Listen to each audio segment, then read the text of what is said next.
बोलो जय मसीह की। तो प्रभु का हम धन्यवाद दें कि परमेश्वर ने हम सबको आज गुड फ्राइडे की सर्विस में शामिल किया है। और गुड फ्राइडे के बारे में आज हर एक क्रिश्चियंस को जानना बहुत जरूरी है। गुड फ्राइडे के बारे में बहुत सारे क्रिश्चियंस जो है बहुत अच्छे से नहीं जानते, तो आज कुछ डीपली आप गुड फ्राइडे के बारे में जानोगे, जिससे आपको पता लगेगा कि गुड फ्राइडे है क्या और गुड फ्राइडे की इंपॉर्टेंस क्या है, वो समझना बहुत जरूरी है। तो उसके लिए एक वचन हम लोग पढ़ेंगे, रोमियो की पत्री खोलेंगे, रोमियो की पत्री अध्याय 14 उसके पद 5 में क्या लिखा है। Book of Romans chapter 14 verse 5। कोई तो एक दिन को दूसरे से बढ़कर मानता है और कोई सब दिनों को एक समान मानता है। हर एक अपने ही मन में निश्चय कर ले, जो किसी दिन को मानता है वह प्रभु के लिए मानता है। Hallelujah, hallelujah. क्लियर यहाँ पे वचन में लिखा हुआ है, कोई तो एक दिन को दूसरे से बढ़कर मानता है, कोई सब दिनों को एक समान मानता है। हर एक अपने ही मन में निश्चय कर ले, जो किसी दिन को मानता है वह प्रभु के लिए मानता है। Hallelujah, hallelujah. गुड फ्राइडे का दिन जो है, जिस दिन को हम सेलिब्रेट करते हैं, जिस दिन को हम प्रभु यीशु मसीह के उस प्रेम का प्रचार करते हैं, वो परमेश्वर के प्रेम का प्रचार है। कोई एक दिन को मानता है कि गुड फ्राइडे का जो दिन है उस दिन हम प्रभु का प्रचार कर रहे हैं, और कोई सभी दिनों को मानता है। बाइबल कहती है आपको प्रचार हर दिन करना है और सभी तक सुसमाचार पहुंचाना है। हम गुड फ्राइडे के दिन यीशु मसीह को क्रूस पर नहीं टांगते। ये लोगों की मेंटालिटी हो गई है कि हर साल गुड फ्राइडे सेलिब्रेट करते हैं, हर साल यीशु मसीह को क्रूस पर चढ़ाते हैं और हर ईस्टर वाले दिन जिंदा करते हैं। ऐसा नहीं है। क्रूसिफिक्शन के बारे में आपको समझना जरूरी है। ये एक ऐसा इवेंट था जिसने वर्ल्ड के इतिहास को, हिस्ट्री को बदल के रख दिया। इसको समझना बहुत जरूरी है। इस दिन केवल हम प्रभु यीशु मसीह के प्रेम का प्रचार करते हैं। हमारे लिए ये दिन भी इंपॉर्टेंट है और हर दिन भी इंपॉर्टेंट है, क्योंकि गुड फ्राइडे की एग्जैक्ट डेट जो डेट है वो किसी को नहीं पता है। एक अनुमानित डेट निकाली गई है, लेकिन एक फिक्स डेट नहीं पता है। तो इसका अर्थ ये नहीं है कि प्रभु के सुसमाचार का हम प्रचार नहीं करेंगे। प्रभु का बलिदान क्यों किया गया उसका प्रचार होता है गुड फ्राइडे को, ताकि लोग जाने गुड फ्राइडे की इंपॉर्टेंस क्या है। इसको समझना बहुत जरूरी है। काफी क्रिश्चियंस नहीं समझते हैं। तो कोई एक दिन को बढ़कर मानता है, कोई सभी दिनों को। पौलुस ने ऐसा बोला, कोई एक दिन को बढ़कर मान रहा है, कोई सभी दिनों को। जो माने वो किसके लिए माने? प्रभु के लिए। वो प्रभु के लिए माने। यदि आप एक दिन को कोई बढ़कर मानते हो या सभी दिनों को मानते हो, वो प्रभु के लिए माने, और जैसा मन में वो निश्चय कर ले वैसा ही माने। इस बात को ध्यान रखें। क्रिश्चियंस के लिए हर दिन प्रभु का प्रेम और प्रभु के प्रचार करने का दिन है। केवल गुड फ्राइडे को नहीं है, या केवल ईस्टर को नहीं है, या केवल क्रिसमस को नहीं है। हर दिन उन्हें प्रभु का सुसमाचार पहुंचाना है। लेकिन वर्ल्ड में एक ऐसा इवेंट हुआ था, एक ऐसी घटना घटी थी जिसने इतिहास को बदल के रख दिया। गुड फ्राइडे उस दिन के बारे में संकेत देता है जिसके बारे में हर एक व्यक्ति को जानना जरूरी है, क्योंकि यह घटना ना कि क्रिश्चियंस के लिए घटी थी और ना ही यहूदियों के लिए घटी थी। ये समस्त मानव जाति के लिए घटी थी, ताकि हर एक इस घटना के बारे में जाने वो क्या था गुड फ्राइडे और वो क्यों घटा था, उसके बारे में समझना बहुत जरूरी है। उसके लिए एक वचन और खोले मेरे लिए, पहला कुरिन्थियों अध्याय 1 उसके पद 21 में क्या लिखा है, पढ़े। पहला कुरिन्थियों अध्याय 1 उसके पद 21। क्योंकि जब परमेश्वर के ज्ञान के अनुसार संसार ने ज्ञान से परमेश्वर को ना जाना, तो परमेश्वर को यह अच्छा लगा कि इस प्रचार की मूर्खता के द्वारा विश्वास करने वालों को उद्धार दे। Hallelujah, hallelujah. जब परमेश्वर ने देखा कि लोगों ने परमेश्वर के ज्ञान के द्वारा लोगों ने परमेश्वर को नहीं जाना, तो उसको क्या लगा? उसको अच्छा लगा कि इस प्रचार की मूर्खता के द्वारा विश्वास करने वालों को क्या हो? उद्धार हो। ये जो प्रचार है, गुड फ्राइडे का जो प्रचार है, जो यीशु के क्रूस पर चढ़ाए जाने का प्रचार है, ये उन लोगों के लिए है जो संसार में लोग जिन्हें मूर्ख समझते हैं, उनके लिए है, ताकि इस प्रचार को ग्रहण करे और उनका क्या हो? उद्धार हो। इसीलिए परमेश्वर ने इस प्रचार को बोला करने के लिए, और ये प्रचार सभी तक पहुंचाना बहुत जरूरी है, ताकि लोग जाने, क्योंकि परमेश्वर को ये अच्छा लगा, परमेश्वर को ये भाया कि इस प्रचार की मूर्खता के द्वारा विश्वास करने वालों को उद्धार दे। जो विश्वास करे उनका उद्धार हो, उनको सैल्वेशन मिले। क्योंकि लिखा है प्रेरितों का काम उसके 4 के 12 में, एक्ट चैप्टर 4 वर्स 12 में, no other name salvation under the heaven earth under the earth, और कोई दूसरा नाम नहीं दिया गया है जिसके द्वारा उद्धार हो। केवल प्रभु यीशु मसीह का नाम है जिसके द्वारा मनुष्य उद्धार पा सकता है। और इसी चीज को परमेश्वर को अच्छा लगा, तो उसने क्या करा, जिस प्रचार को लोगों ने इसको मूर्खता समझा, परमेश्वर ने क्या करा, उस प्रचार को करवाया ताकि जो लोग इस पर विश्वास करें वो क्या प्राप्त करें, उद्धार प्राप्त करें। उसके बाद 23 में पढ़े क्या लिखा है, 22 में पढ़े सॉरी क्या लिखा है, यहूदी तो चिन्ह चाहते हैं और यूनानी ज्ञान की खोज में रहते हैं, परंतु हम तो उस क्रूस पर चढ़ाए हुए मसीह का प्रचार करते हैं जो यहूदियों के लिए ठोकर का कारण और अन्य जातियों के लिए मूर्खता है। हालेलुया। हालेलुया। अब यहाँ पर बताया गया यहूदी तो चिन्ह चाहते थे, जो यहूदी थे वो यहूदी चिन्ह चाहते थे, यीशु से चिन्ह की मांग करते थे कि हमें कोई चिन्ह दिखा। तो यीशु ने बोला कि तुम्हें कोई चिन्ह नहीं मिलेगा, योना को छोड़ के कोई चिन्ह नहीं है तुम्हारे लिए। जो योना 3 दिन और 3 रात उस मछली के पेट में रहा, वही चिन्ह है तुम्हारे लिए, तुम्हें कोई दूसरा चिन्ह नहीं मिलेगा, क्योंकि वो चिन्ह की खोज में थे कि तू हमें चिन्ह दिखा कि हम बिलीव करें तू ही मसाया है, तू ही मसीह है, हम इस पर विश्वास करें, तो हमें पहले चिन्ह दिखा। चिन्ह नहीं दिखेगा तो हम बिलीव नहीं करेंगे, इस बात को बोला। और उसके बाद लिखा यूनानी ज्ञान की खोज में थे, और जो यूनानी लोग थे वो ज्ञान की खोज में थे, और हमें ज्ञान की बात बता कि हम जाने, वो ज्ञान की बातें बता ताकि हम जाने कि तू ही मसीह है, तू ही मसीह है। वो ज्ञान की खोज में थे, वो चिन्ह की खोज में थे। लेकिन आगे लिखा है परंतु हम तो उस क्रूस पर चढ़ाए हुए मसीह का प्रचार करते हैं, उस क्रूस पर चढ़ाए हुए मसीह का प्रचार करते हैं जो यहूदियों के लिए ठोकर का कारण और अन्य जातियों के लिए मूर्खता है। हालेलुया। हालेलुया। जिन यहूदियों के बीच में यीशु रहा, जिन यहूदियों के बीच में यीशु ने जन्म लिया, उन यहूदियों ने यीशु को कुछ भी नहीं समझा, यीशु को ठोकर मार दी, उन्होंने ठोकर मार दी, उन्होंने नहीं समझा, यीशु को तुच्छ जाना, ठोकर मार दी। लेकिन यहां बताया गया है कि यहां पर कि अन्य जातियों के लिए क्या है, ये अन्य जातियों के लिए मूर्खता है। यदि अन्य जाति जब इस प्रचार को सुनते हैं तो अन्य जातियों को यह लगता है कि सच्चा परमेश्वर है, लेकिन यहूदियों ने इसको ठोकर मार दी, यूनानियों ने इसे ठोकर मार दी। लेकिन अन्य जातियों तक ये प्रचार किया गया ताकि लोग इस पर विश्वास करें और बचाए जाएं। उसके बाद आगे क्या लिखा है 24 में, परंतु जो बुलाए हुए हैं, क्या यहूदी क्या यूनानी, उनके निकट परमेश्वर की सामर्थ और परमेश्वर का ज्ञान है। हालेलुया। हालेलुया। लेकिन बताया गया परंतु जो बुलाए हुए हैं, किसमें, जो मसीह में बुलाए हुए हैं, जिनको मसीह में इनविटेशन मिला है, जिन्होंने मसीह को स्वीकार किया, उनकी बात बोली गई है। क्या यहूदी क्या यूनानी, उनके निकट मसीह परमेश्वर की सामर्थ और परमेश्वर का ज्ञान है।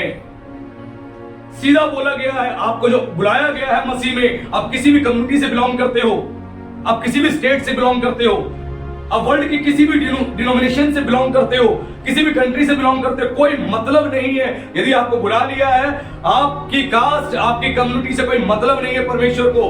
केवल वो क्या है आपके लिए, मसीह परमेश्वर की सामर्थ और परमेश्वर का ज्ञान है। यानी यीशु मसीह ही परमेश्वर की सामर्थ है और यीशु मसीह ही परमेश्वर का ज्ञान है और कुछ भी नहीं है। इसी क्रूस की कथा हम सुनाते हैं, इसी क्रूस के बारे में हम बताते हैं, उसी क्रूसिफिक्शन के बारे में आज हर क्रिश्चियन को जानना बहुत जरूरी है वो क्या था। और इसी बात को यहाँ पर पॉल ने बताया, क्योंकि यहूदियों ने ठोकर का कारण समझा, यीशु को उन्होंने ठोकर मार दी, यूनानियों ने ठोकर मार दी, उन्होंने तुच्छ समझा। क्यों? वो कहते थे ये तो यीशु नासरी है, नासरत का है, ये तो गलील का है, ये कैसे मसीह हो सकता है। उन्होंने स्वीकार नहीं किया, लेकिन उन्होंने यीशु के द्वारा सारे अद्भुत काम देखे। यीशु ने मुर्दों को जिंदा किया, अंधों को आंखें दी, यीशु ने गूंगों को जुबान दी, यीशु ने अद्भुत काम दिखाए। सब कुछ देखने के बावजूद भी इन्होंने विश्वास नहीं किया, इन्होंने उसको ठोकर मार दी। लेकिन जब इस प्रचार को अन्य जातियों में किया गया तो अन्य जातियों ने इसको स्वीकार कर लिया। हालेलुया। हालेलुया। जब पौलुस ने अन्य जातियों में प्रचार करना आरंभ किया, उन्होंने इसको स्वीकार कर लिया, उन्होंने एक्सेप्ट कर लिया कि हाँ हम विश्वास करते हैं। और विश्वास करने वालों के ऊपर जब प्रेरितों ने प्रार्थना करी तो उसी समय पवित्र आत्मा उतर गया और वो अन्य भाषा बोलने लगे और भविष्यवाणी करने लगे।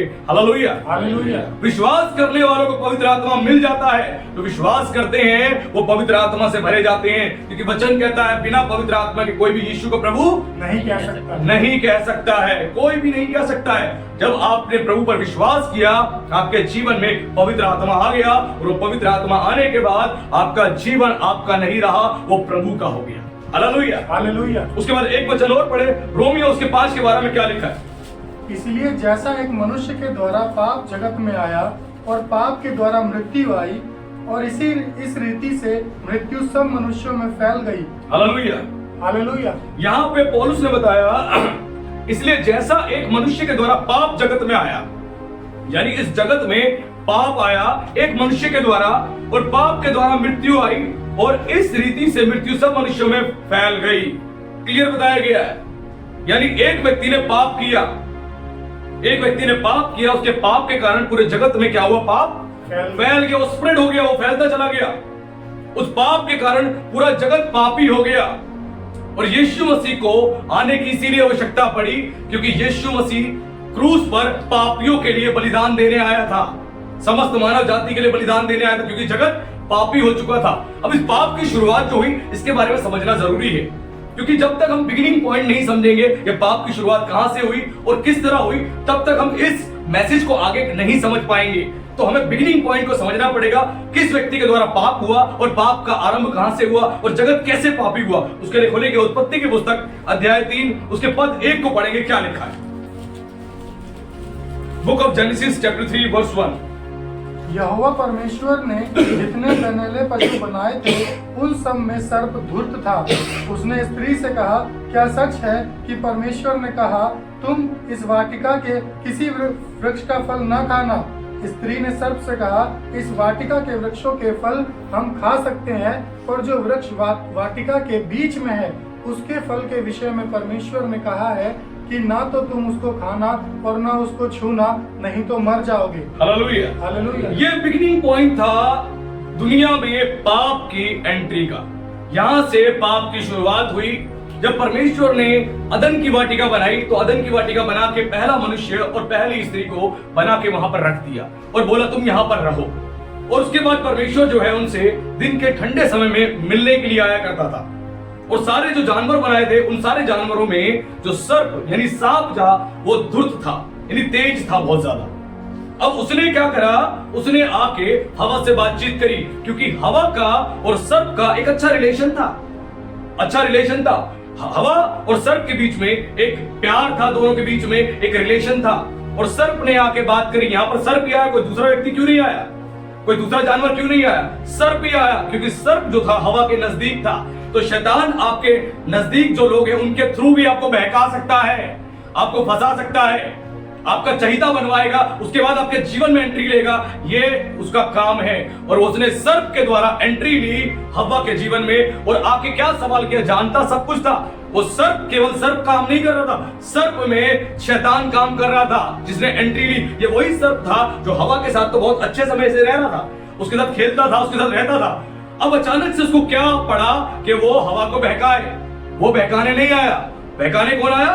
शैतान। शैतान। शैतान लोगों के जीवन को इस्तेमाल करता है बहकाने के लिए। वो शुरू से ही बहकाने वाला व्यक्ति है, वो बहरूपिया है। उसने स्वर्ग में स्वर्गदूतों को बहकाया और अपने साथ वो लेकर आ गया। वो बहकाने वाला व्यक्ति है, उसका काम ही है भरमाना और लोगों को बहकाना। उसने यही काम यहाँ पर किया। उसने हवा को आके, उसने आदम को नहीं बहकाया, उसने हवा को बहकाया, क्योंकि सर्प के साथ हवा का अच्छा संबंध बन चुका था। शेर नहीं आया बहकाने के लिए, बकरी नहीं आई बहकाने के लिए, सर्प क्यों आया? क्योंकि सर्प हवा के साथ उसका अच्छा बॉन्ड था, अच्छा रिलेशन था, इसीलिए वो आया। सर्प में शैतान ने एंट्री ली, सर्प में शैतान ने एंट्री ली और आके क्या सवाल किया? सच है कि परमेश्वर ने तुम्हें कहा है इस वाटिका के किसी भी वृक्ष का फल ना खाना। वो जानता था कि परमेश्वर ने कहा है इनको कि सिर्फ एक फल को मत खाना, वो जानता था। लेकिन उसका सवाल देखो, वो ट्विस्ट करके बातों को बोलता है, उसकी आदत है भरमाने की। और आके बड़े प्यार से पहले सवाल किया, अनजान हो गया, अनजान बन के आया, अनजान बन के आया और उसको सवाल किया, क्या ये सच है? ये सच है कि तुम्हारे जीवन में ऐसा हो रहा है?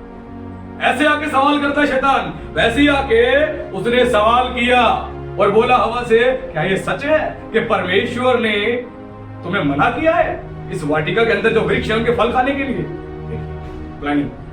वो जानता था कि परमेश्वर ने इनको सारे फलों को खाने के लिए मना नहीं किया, केवल एक फल को खाने के लिए मना किया। आके उसने सवाल किया और स्त्री ने उसको उत्तर में क्या बोला कि परमेश्वर ने कहा है तुम सभी फलों को खा सकते हो, लेकिन इस वाटिका के बीच में एक ऐसा वृक्ष है जिसके फल के विषय में परमेश्वर ने कहा ना इसको छूना और ना इसको खाना, नहीं तो मर जाओगे, मर जाओगे। अभी तक हवा जो थी वो आज्ञाकारिता में चल रही थी, वो परमेश्वर की आज्ञा को, उसकी कमांड्स को फॉलो कर रही थी। शैतान का काम है आपके जीवन में एंट्री लेना और आप आज्ञाकारिता का जो जीवन जी रहे हो उसको ब्रेक करना, आपसे पाप करवाना और ब्रेक करवाना। और शैतान का शुरू से टारगेट रहा है कि वो हर एक को पाप करवाए और आज्ञाकारिता खत्म करवाए, क्योंकि वो भी परमेश्वर के विरुद्ध उसने पाप किया। आज्ञाकारिता को उसने तोड़ा। उसके तोड़ने के बाद उसने ये प्लानिंग करी कि मैं हवा से भी पाप कराऊंगा। आके यहां पर उसने बहका दिया, ये सवाल किया, उसने उत्तर दिया कि हाँ। उसके बाद क्या बोला सर्प ने? तब सर्प ने स्त्री से कहा, तुम निश्चय ना मरोगे, वरन परमेश्वर आप जानता है कि जिस दिन तुम उसका फल खाओगे उसी दिन तुम्हारी आंखें खुल जाएंगी और तुम भले और बुरे का ज्ञान पाकर परमेश्वर के तुल्य हो जाओगे। आगे, अतः जब स्त्री ने देखा कि उस वृक्ष का फल खाने के लिए अच्छा और देखने में मन भाव और बुद्धि देने के लिए चाहने योग्य भी है, तब उसने उसमें से तोड़कर खाया और अपने पति को भी दिया और उसने भी खाया। तब उन दोनों की आंखें खुल गई और उनको मालूम हुआ कि वे नंगे हैं, इसलिए उन्होंने अंजीर के पत्ते जो जोड़ कर लंगोट बना ली। हालेलुया। हालेलुया। अब यहाँ पर जो है शैतान ने सर्प के थ्रू काम किया। उसने क्या काम किया? उसने हवा को लालच दिया, जो उसका पावरफुल वेपन है ग्रीड। तो मैं बार बार बोलता हूं, लालच एक ऐसा शैतान का शस्त्र है, अगर 100 लोगों पे चलाएगा तो 99 लोग घायल हो जाएंगे, 1-8% लोग बचेंगे, 99% लोग घायल हो जाएंगे। शैतान लालच देता है, तुझे बड़ा बना दूंगा, तुझे बड़ा पैसा मिल जाएगा, इस प्रोफेशन को चुन ले, इस तरह काम कर ले, उस तरह काम कर ले, और बहकाता है। आज भी बहका रहा है।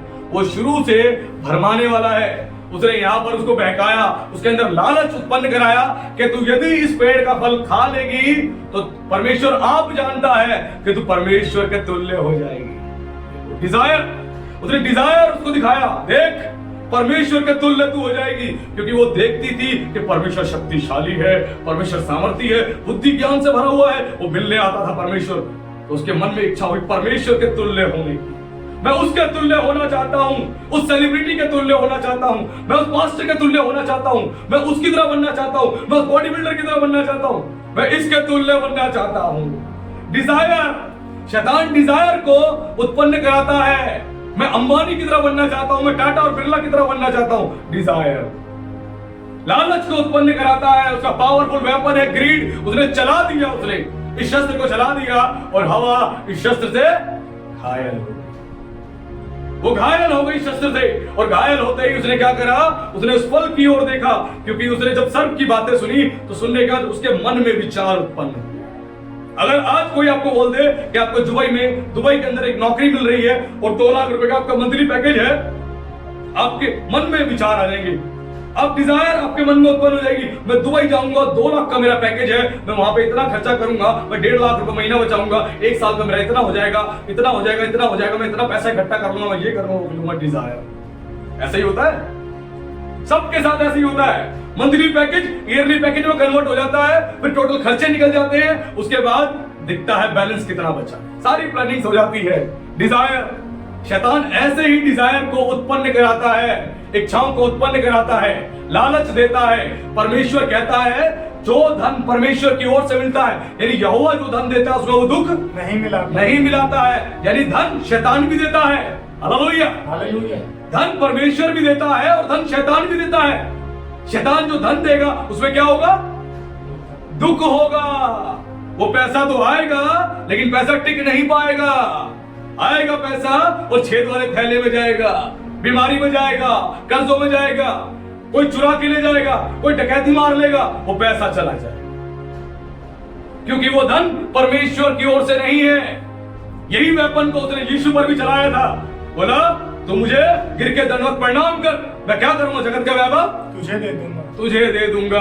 आओ मुझे गिर के दंडवत प्रणाम कर। शैतान कहता है जगत के लोगों को, तुम पाप भरा जीवन जियो, मैं तुम्हें बहुत पैसा दूंगा। और लोग पाप भरा जीवन जी रहे हैं और उनको शैतान बहुत पैसा दे रहा है। पाप भरा जीवन जी रहे हैं और उनको पैसा दे रहा है, नंगा करके नचवा रहा है। लोग नाच रहे हैं, नंगे हो चुके हैं, शारीरिक नुमाइश कर रहे हैं, अपने शरीर को बेच रहे हैं, पाप भरा जीवन जी रहे हैं, सारे गलत काम कर रहे हैं, करप्शन आ चुका है। ये सब क्या है? ये पाप है, पाप है। गवर्नमेंट एम्प्लॉय होने के बाद भी लोग घूस लेते हैं, करप्शन है। क्या ये पाप है? शैतान बोलता है तू मेरा काम कर। शैतान का काम है परमेश्वर के प्रति लोगों को उसके विरुद्ध पाप करवाना, अन आज्ञाकारिता जीवन बनाना लोगों का। और वो करवाता है, लोग करते हैं। और यही काम उसने हवा के साथ भी करवाया। आज लोग कर रहे हैं, उनको पता है ये काम गलत है, जो मैं काम कर रहा हूं गलत है, लेकिन शैतान करवाता है। इस तरफ तेरे पास क्या आ रहा है? बहुत पैसा आ रहा है, बहुत पैसा आ रहा है, तू बहुत जल्दी धनी हो जाएगा। तेरा एक मकान है, 3 मकान हो जाएंगे। एक गाड़ी है, 3 गाड़ी हो जाएगी। एक बंगला है, 2 बंगले हो जाएंगे। तेरा एक बिजनेस है, 4 बिजनेस हो जाएंगे। लालच। परमेश्वर कहता है जो धन मैं देता हूं उसमें मैं दुख नहीं मिलाता हूं। परमेश्वर की आज्ञा से चलेंगे तो परमेश्वर जो आपको देगा वो ब्लेस्ड होगा, उसमें दुख नहीं होगा। Hallelujah, hallelujah. यहाँ पे हवा ने अन्य आज्ञाकारिता दिखाई, मन में उसकी इच्छा उत्पन्न हो गई, क्योंकि किसी ने उसको परमेश्वर के तुल्य होने की भावना डाल दी। और इच्छा जब उत्पन्न हुई तो उसने फल की तरफ दृष्टि करी। वो फल जिसको वो देखती थी उसके बारे में कोई विचार नहीं आता था, वरन ये आता था कि परमेश्वर ने मना किया, मैं नहीं खाऊंगी, नजरें फेर लेती थी। लेकिन जब मन में इच्छा उत्पन्न हुई तो उस फल को ध्यान से देखने लगी। डिजायर, उसको फल दिखाई देने लगा, रे बड़ा सुंदर है, चाहने योग्य है, खाने योग्य है, बुद्धि मिलने योग्य है, परमेश्वर के तुल्यवन नहीं। उसके बाद उसने फल को तोड़ा और खाया, और उसके बाद अपने पति को भी खिलाया। आदम जो आज्ञाकारिता में परमेश्वर के साथ जीवन जी रहा था, पहला इंसान, उसके मन में भी बदलाव आ गया। बीवी के कहने से उसने फल खा लिया, वो भूल गया कि परमेश्वर ने मना किया। उसने हवा को डांटा नहीं, अरे तूने क्या किया, तूने क्यों खाया फल? उसने बोला नहीं, हवा ने बोला डार्लिंग प्लीज टेक इट, खाइए। बड़े प्यार से उसने लिया और खा लिया, बाइट कर लिया बड़े प्यार से। और खाते क्या हुआ, दोनों की आंखें खुल गई। कौन सी आंखें खुल गई? बुद्धि और ज्ञान की आंखें खुल गई। और खुलते ही पता लगा हम लोग क्या है? नंगे हैं। हमारे बदन में कपड़े नहीं है, नंगे हैं। और एक दूसरे से लज्जाने लगे। अभी तक बिना कपड़ों के थे लेकिन लज्जाते नहीं थे, क्योंकि बुद्धि और ज्ञान का समझ नहीं था, उससे अज्ञान थे। जैसे छोटा बच्चा होता है, उसको पता ही नहीं, उसको नंगा दौड़ाते रहो, वो दौड़ता रहेगा, उसको पता ही नहीं, वो नहीं समझता। बड़े आदमी से बोलो कि भैया कपड़े खोल के आप रोड पे दौड़ो, अरे नहीं, शर्म की बात है भैया, नहीं करूंगा। रियलिटी है। बच्चे को समझ नहीं है तो बच्चा कैसे भी दौड़ लेगा, घूम लेगा। बड़े आदमी को बोलो नहीं करेगा। ये लोग बड़े थे और परमेश्वर की आत्मा से, परमेश्वर की ज्योति से ढके हुए थे, लेकिन जैसे इन्होंने अन्य आज्ञाकारिता वाला काम किया, वो ज्योति उठ गई और बुद्धि इनकी और समझ इनकी जिस बात की नहीं थी वो खुल गई। और खुलते ही दोनों एक दूसरे को देखने लगे, हम लोग नंगे हैं। और उसके बाद लज्जाने लगे और फटाफट भागे, अंजीर के पत्ते तोड़े और अपने आप को ढांप लिया कि हमारा नंगापन दिखाई ना दे, हमारा नंगापन दिखाई ना दे। आज ऐसे ही लोग चर्चिस में आते हैं, वचन जानते हैं, अन्य आज्ञाकारिता वाला जीवन जीते हैं, पाप वाला जीवन जीते हैं और अपने पाप को छुपाते हैं। पास्टर से छुपा लिया, चर्च के लोगों से छुपा लिया और सोचते हैं प्रभु से भी छुपा लेंगे। अब पास्टर से छुपा लोगे, चर्च के लोगों से छुपा लोगे, अपनी पत्नी अपने बच्चों से छुपा लोगे, प्रभु से नहीं छुपा पाओगे। Hallelujah, hallelujah. ये बात हमेशा ध्यान रखना, उससे आप नहीं छुपा पाओगे। उसके बाद जब परमेश्वर ने एंट्री ली, अब समय आया परमेश्वर का। परमेश्वर ने एंट्री ली, एंट्री लेते ही परमेश्वर का आवाज सुन के लोग डर गए। अभी तक तो नहीं डर रहे थे, जब तक पाप नहीं किया था अंदर डर भी नहीं था। यानी उनको समझ आ गया था हमने परमेश्वर के प्रति अन्य आज्ञाकारिता वाला जीवन अपना बना लिया, हमने परमेश्वर के साथ अपने संबंध को तोड़ दिया है, उसकी आज्ञा ना मानकर। और उसके बाद भय समा गया उनके अंदर। और उसके बाद जब परमेश्वर ने आवाज दी, घबरा गए। फिर आदम ने बोला प्रभु तेरी आवाज सुन के मैं डर गया। क्यों डर गया? क्योंकि मैं नंगा था। अब रियलाइज हो गया कि मैं नंगा हूं, अभी तक नहीं पता था कि मैं नंगा हूं, अब समझ आ गया। क्यों? बुद्धि और ज्ञान खुल गया। वो फल खाते ही बुद्धि और ज्ञान का खाते ही खुल गया, पता लग गया। तब परमेश्वर ने कहा जिस फल के विषय में मैंने तुझे मना किया था, क्या तूने खा लिया उसको? अब काम शुरू हुआ अगले पाप का। नहीं प्रभु, मैंने नहीं खाया, मुझे तो तूने जो स्त्री दी थी इसने खिला दिया। अब दोष लगाना शुरू हो गया। आदम चाहता तो अपनी गलती को एक्सेप्ट कर लेता, हे खुदा, हे परमेश्वर, हे प्रभु, मैंने सचमुच तेरे विरुद्ध पाप किया है, और वो उस पाप की क्षमा मांगता तो उसको क्षमा मिल जाती।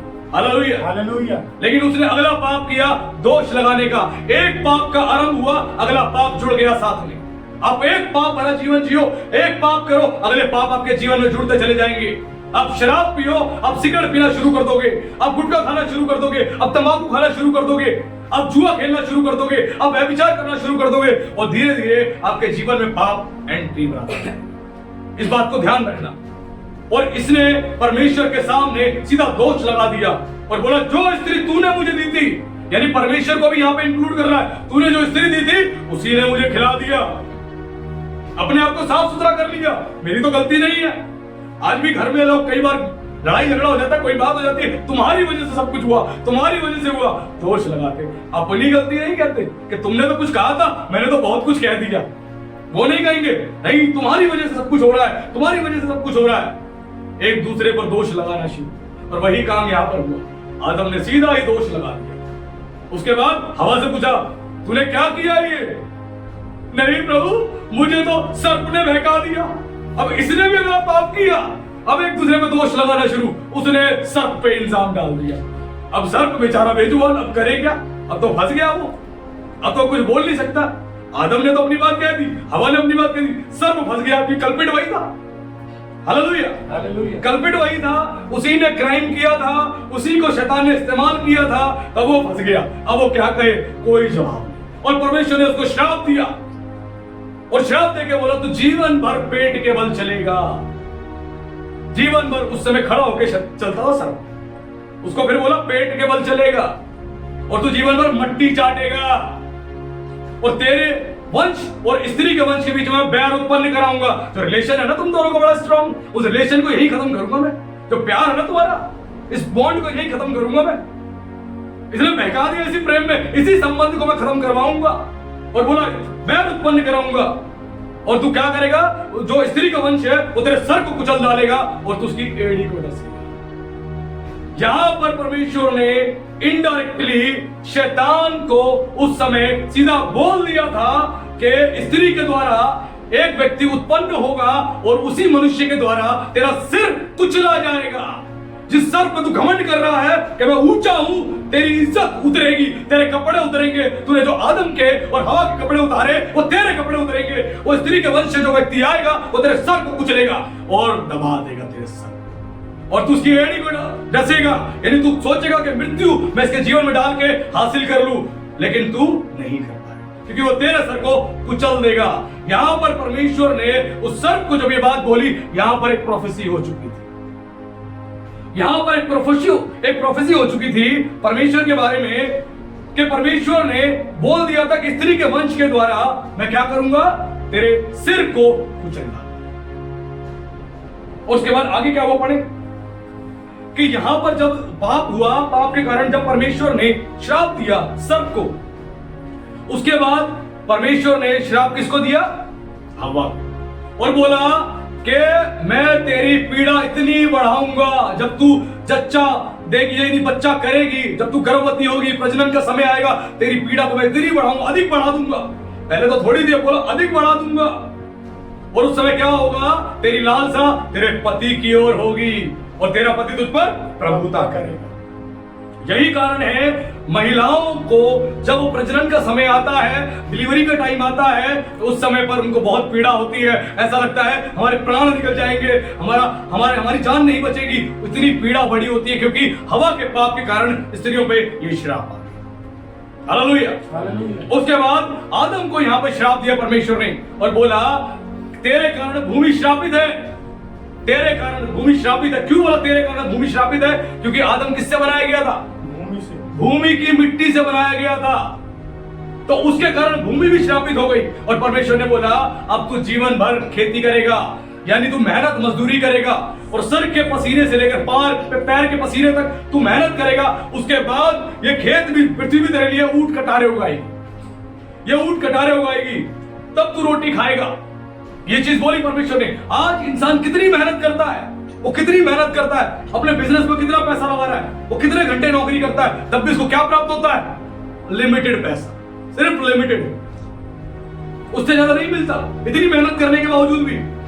क्यों? क्योंकि एक श्राप आ चुका है, एक श्राप आ चुका है। उस श्राप के कारण यहां पर आदम जो है श्रापित हुआ, उसके कारण जो है हवा श्रापित हुई, उसके कारण सर्प भी श्रापित हुआ, सारे श्रापित हो गए। और परमेश्वर ने क्या करा?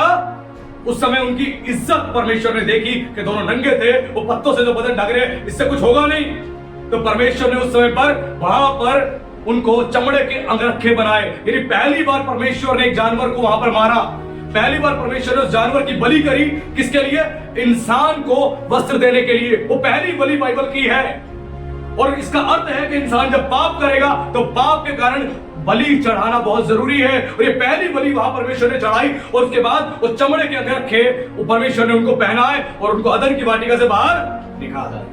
Hallelujah, hallelujah. अन्य आज्ञाकारिता आपको परमेश्वर से दूर कर देगी। आज लोग मसीह में हैं, अन्य आज्ञाकारिता करने की वजह से वो परमेश्वर से दूर हो जाते हैं, परमेश्वर की उपस्थिति से दूर हो जाते हैं। पाप आपके जीवन में जब आता है तो आप परमेश्वर से दूर हो जाते हो। और यही संबंध यहां पर इंसान का परमेश्वर के साथ टूट गया। जो बना हुआ संबंध था अब वो टूट गया, ब्रेक हो गया, संबंध टूट गया। टूटने के कारण क्या हुआ? अलग होना पड़ा परमेश्वर से, आदम को और हवा को। तब भी परमेश्वर ने इनसे प्रेम किया और प्रभु ने इनकी चिंता करी और इन्हें कपड़े पहनाए। परमेश्वर कपड़े पहनाकर इनको भेजा। यह परमेश्वर का प्रेम था। आज परमेश्वर लोगों को अपने आत्मिक कपड़े पहनाना चाहता है। जैसे आदम और हवा को वो चमड़े के अंगरखे पहनाए, वैसे ही परमेश्वर अपने बच्चों को आत्मिक वस्त्र पहनाना चाहता है। और आत्मिक वस्त्र जब आप पहनोगे तो आप आत्मा में नंगे नहीं रहोगे।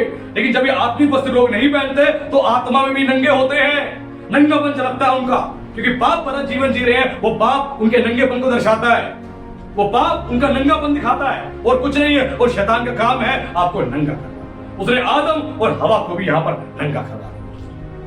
शुरू से ही वो पापी है, शुरू से ही वो परमेश्वर के विरुद्ध अपने काम को कर रहा है। लेकिन हर बार उसकी प्लानिंग फेल हो जाती है, हर बार उसकी प्लानिंग फेल हो जाती है। परमेश्वर उसकी सारी प्लानिंग को जानता है, लेकिन वो परमेश्वर की हर योजना को नहीं जानता। Hallelujah, hallelujah. वो सब कुछ नहीं जानता। ये वो बिगिनिंग का पाप था, जिस पाप की वजह से पहले इंसान और पहली स्त्री का संबंध परमेश्वर से टूट गया।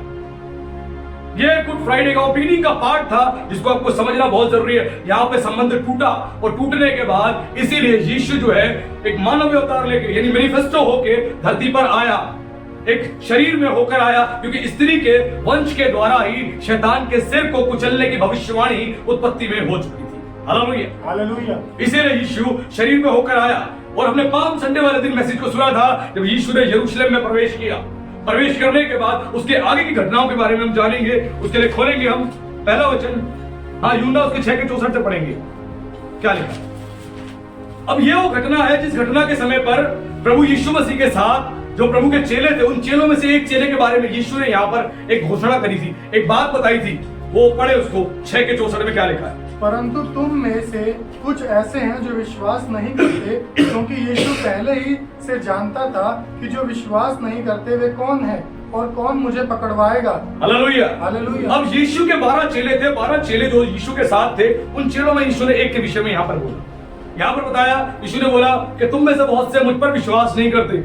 यीशु ने यहाँ पर डायरेक्टली जो साइन दिया था वो यहूदा इस्करियोती का साइन दिया था, जो प्रभु के 12 चेलों में से एक था। यानी 12 जो डिसाइपल्स थे, उनमें से एक डिसाइपल था जिसके बारे में बताया गया, क्योंकि वो प्रभु पर विश्वास नहीं करता था। वो विश्वास नहीं करता था, इसीलिए ये बात बोली गई। और वही उसके बारे में यीशु ने बोला, यही मुझे पकड़वाएगा, यही मुझे पकड़वाएगा, क्योंकि वो विश्वास नहीं करता था। क्यों नहीं विश्वास करता था? उसका एक मुख्य कारण था। उसका मुख्य कारण था क्योंकि उसको लगा ये मसीह जो है वो यहूदियों की तरह, इसलिए भी समझा मसीह जो है रोमन साम्राज्य से युद्ध को लड़ेगा, यानी रोमन अंपायर से युद्ध को लड़ेगा और इनको हराएगा और यहाँ पर जो है एक शासन यहाँ पर स्थापित करेगा। और उसकी मेंटेलिटी थी, यहाँ पर जब एक शासन को स्थापित करेगा तो हम भी मसीह के साथ राज्य करेंगे, यानी हमें गद्दी मिलेगी, उपाधि मिलेगी, पोजीशंस मिलेगी। ये यहूदा सोच रहा था। जब उसने देखा कि भैया ये तो लड़ाई नहीं लड़ रहा है, ये तो कह रहा है कि मनुष्य का पुत्र पकड़वाया जाएगा, ये तो कह रहा है कि मुझे मरना है, उसकी मेंटालिटी बदल गई। क्योंकि उसको नजर आया अब मेरी पोजीशन कहां रहेगी, मेरे को पोजीशन मिलेगी नहीं, मेरे को आदर मिलेगा नहीं। उसकी विचारधारा बदल गई। अभी तक शैतान नहीं समाया था इसमें, अभी अपनी सोच अपनी समझ के साथ चलने वाला व्यक्ति था ये। शैतान का तो समाना बाद का काम था। यहां पर अपने विचारों के द्वारा इसने इस बात को सोच लिया और उसने इस बारे में अपना मन विचार बना लिया कि अब जो है ये व्यक्ति जो है ये वो मसीह नहीं है जिसके बारे में हमने पूर्व काल से सुना है, जिसके बारे में यहूदी जो है, शास्त्री जो है प्रचार कर रहे थे कि यही मसाया है, यही मसीह है। ये नहीं है। उसने अपनी मेंटालिटी बना ली थी, विचारधारा बदल ली थी और ये बात उसके लिए कही गई, क्लियर यहाँ पर शब्दों में बोला गया और यीशु ने उसकी ओर संकेत किया था। क्यों संकेत किया था? क्योंकि इस बात को समझना आपको जरूरी है। जब आप गॉस्पेल्स पढ़ते हो यानी सुसमाचार की पुस्तकें पढ़ते हो तो वहां पर आपको कहीं पर भी यहूदा और यीशु के साथ ज्यादा वार्तालाप नहीं मिलेगा, लिमिटेड बातचीत मिलेगी आपको। यीशु और यहूदा के बीच में बहुत लिमिटेड बातचीत हुई है क्योंकि यहूदा का संबंध यीशु के साथ स्ट्रॉन्ग नहीं था। जब तक आपका संबंध यीशु के साथ स्ट्रॉन्ग नहीं रहेगा तो यीशु को आप नहीं समझ पाओगे। यहूदा भी नहीं समझ पाया क्योंकि उसका संबंध यीशु के साथ स्ट्रॉन्ग नहीं था। आज बहुत से क्रिश्चियंस हैं, बहुत से लोग भी हैं, उनका संबंध यीशु के साथ नहीं है, स्ट्रॉन्ग नहीं है। स्ट्रॉन्ग नहीं होने 12 चेले थे, उनके सबके संबंध मजबूत थे, लेकिन ये था इसका मजबूत नहीं था। और सबने यीशु को प्रभु कह के पुकारा, मसीह कह के पुकारा। केवल इसके मुंह से एक ही वर्ड निकला, रब्बी। रब्बी और रब्बी, रब्बी का अर्थ इब्रानी भाषा में होता है, गुरु को रब्बी कहा जाता है। यीशु को केवल वो रब्बी के रूप में यानी गुरु के रूप में ही स्वीकार किया था। उसने एक मसीह के रूप में नहीं स्वीकार किया, उसने प्रभु के रूप में स्वीकार नहीं किया, परमेश्वर के पुत्र के रूप में स्वीकार नहीं किया। बाकी सबने कर लिया लेकिन इसने नहीं किया। अब गॉस्पेल सारे पढ़ लो, चारों गॉस्पेल पढ़ लो, मत्ती, मरकुस, लूका और यूहन्ना, कहीं आपको नहीं मिलेगा कि इसने यीशु को प्रभु बोला हो, मसीह बोला हो। इसने केवल रब्बी कह के पुकारा। और इसके बारे में जिक्र है जब मरियम जो है यीशु के पैरों पर वो इत्र डाल के उसके पैर को साफ कर रही थी तो उस समय उखड़ गया ये। इसने बोला कि ऐसा मत कर, ऐसा ना हो कि इस पैसे को इसको इत्र को हम बेचकर कंगालों को दान कर देंगे। उसके मन के विचार जो वहां प्रकट हुए। वो कौन था? चोर था जो यीशु के पास ऑफरिंग्स आता था। ऑफरिंग्स की जो थैली थी वो यहूदा के पास रहती थी और ये चोर था, लिखा है उसमें से कुछ ये निकाल लेता था, यानी लालची था। बिगिनिंग से ही शैतान ने इसके जीवन में काम किया था। ग्रीड यानी लालच, अपना पावरफुल वेपन इस पे चला रखा था, सबसे शक्तिशाली शस्त्र इस पे चला रखा था। और ये मत्ती की पुस्तक अध्याय 26 पद 14, जब यहूदा इस्करियोती ने जो 12 चेलों में से एक था प्रधान याजकों के पास जाकर कहा, यदि मैं उसे तुम्हारे हाथ पकड़वा दूं तो मुझे क्या दोगे? उन्होंने उसे 30 चांदी के सिक्के तौलकर दे दिए और वह उसी समय से उसे पकड़वाने का अवसर ढूंढने लगा। Hallelujah, hallelujah. अब यह अपने आप को बलिदान करने की बातें कर रहा है और उसने यीशु को बेचने का निर्णय ले लिया। वो जानता था जितने प्रधान याजक हैं, जितने फरीसी हैं, यहूदी हैं, वो यीशु को पकड़वाना चाहते हैं। उसने जाके यीशु का सौदा कर लिया, यीशु का सौदा कर लिया और सौदा करके वहां पे 30 चांदी के सिक्कों के लिए उसने क्या करा? यीशु को बेच दिया। उसने यीशु को बेच दिया, यानी यीशु के साथ उसने बगावत करी। ऐसे ही लोग आज जब परमेश्वर उनको आशीषित करता है, लोग यीशु के खिलाफ बगावत कर देते हैं, बगावत कर देते हैं। ये लोगों का जीवन है। और यहीं पर यहूदा ने भी बगावत कर दी। यहूदा ने बगावत कर दी केवल कितने? 30 चांदी के सिक्के के लिए, केवल इतनी सी चीज के लिए उसने क्या करा? बगावत कर दी। और वो अवसर ढूंढने लगा कहां पे यीशु को पकड़वाएं, कहां मौका लगे और यीशु को हम पकड़वाएं, इस बात को बोला। उसके बाद जब यीशु मसीह आखिरी फसह का जो भोज था उसको करने के लिए जब बैठे, जिसको लास्ट सफर भी कहते हैं, जब यीशु मसीह उस अटारी में जाके बैठे जहां पे इस भोज को कर रहे थे, वहां पर जब वो 12 चेलों के साथ बैठे थे, वहां पे एक घटना घटी। उस घटना के बारे में पढ़ेंगे हम यूहन्ना उसके 13 के 26 और 27 में क्या लिखा है पढ़ेंगे। यूहन्ना की पुस्तक अध्याय 13 पद 26 और 27। यीशु ने उत्तर दिया, जिसे मैं ये रोटी का टुकड़ा डुबाकर दूंगा वही है। और उसने टुकड़ा डुबाकर शमौन इस्करियोती के पुत्र यहूदा को दिया। टुकड़ा लेते ही शैतान उसमें समा गया। तब यीशु ने उसे कहा, जो तू करता है तुरंत कर। परंतु बैठने वालों में से किसी ने न जाना कि उसने ये बात उससे किस लिए कही। Hallelujah, hallelujah. अब यहाँ पर जो है, यहाँ पर समझो एक बहुत इंपॉर्टेंट एक रोल चालू हो गया था। यीशु ने जो बात करी वो यहूदा से बात नहीं करी थी, यीशु ने डायरेक्टली शैतान से यहाँ बात करी। जैसे यीशु ने बोला, इस रोटी के टुकड़े को डुबो कर मैं जिसको दूंगा वही मुझे पकड़वाएगा। और यीशु ने उसको टुकड़े को तोड़कर उसको पकड़वाया। जैसे ही उसको दिया, देते ही उसमें शैतान समा गया। और यीशु ने क्या बोला? जो तुझे करना है तुरंत कर, तुरंत कर। वो यहूदा से नहीं बोली थी बात प्रभु ने, जो उसके अंदर शैतान समा गया था, जो एंटर हो गया था, उससे ये बात बोली थी। लेकिन लोग कहते हैं यहूदा से बोली थी, नहीं, यहूदा में जो शैतान समा गया था, क्योंकि शैतान जो है बौखला गया था, उसका साम्राज्य खत्म हो रहा था, वो कांपने लगा, थरथराने लगा, क्योंकि बिगिनिंग से जब उसने देखा यीशु के द्वारा अद्भुत काम हो रहे हैं, यीशु के द्वारा अद्भुत काम हो रहे हैं, वो यीशु को चाहता था इसको घात कर दे, इसको मार दे, क्योंकि ये जो व्यक्ति है ये परमेश्वर के राज्य को स्थापित कर लेगा। शैतान लेकिन जो काम प्रकट होते थे उन कामों से उसको ऐसा लगता था कि व्यक्ति जो है हमारे राज्य को खत्म कर देगा, हमारे राज्य को पूरी तरह से डिस्ट्रॉय कर देगा। तो उसने प्लानिंग करी। प्लानिंग किनके थ्रू करी? याजकों की तरह प्रधान याजक जो थे, जो शास्त्री थे, फरीसी थे, उनके द्वारा प्लानिंग करी कि मैं यीशु को पकड़वाऊंगा, यीशु को पकड़वाऊंगा, क्योंकि शैतान को घमंड था कि मेरे पास एक अधिकार है, किस चीज का? मृत्यु का। उसको घमंड था मेरे पास मृत्यु का अधिकार है, और उसी के कारण जो है जगत में बार बार मृत्यु आ रही थी। पाप के कारण मनुष्य मृत्यु को प्राप्त कर रहा था, क्योंकि जब पहले व्यक्ति ने पाप किया, पाप के कारण पूरे जगत में क्या हुआ? पाप आ गया, और पाप के कारण मृत्यु आ गई। Hallelujah, hallelujah. और वही यीशु ने जब उसको दिया, वो देते छूटते ही बोला, जा, तुझे जो करना है तुरंत कर, और वो निकल गया। और चेले बिल्कुल भी नहीं समझ पाए ये क्या हुआ है। यीशु ने खुद बोला कि मैं टुकड़े को डुबो कर जिसको दूंगा वही मुझे पकड़वाएगा। यीशु ने सबके सामने उस टुकड़े को डुबो कर दिया, लेकिन कोई समझ नहीं पाया, कोई समझ नहीं पाया उस समय तक। और जैसे ही उसको दिया, शैतान उसमें समा गया, यानी शैतान को अपना अगला काम करना था। और यीशु ने डायरेक्टली उससे बात करी, जा, तुझे जो करना है तुरंत कर।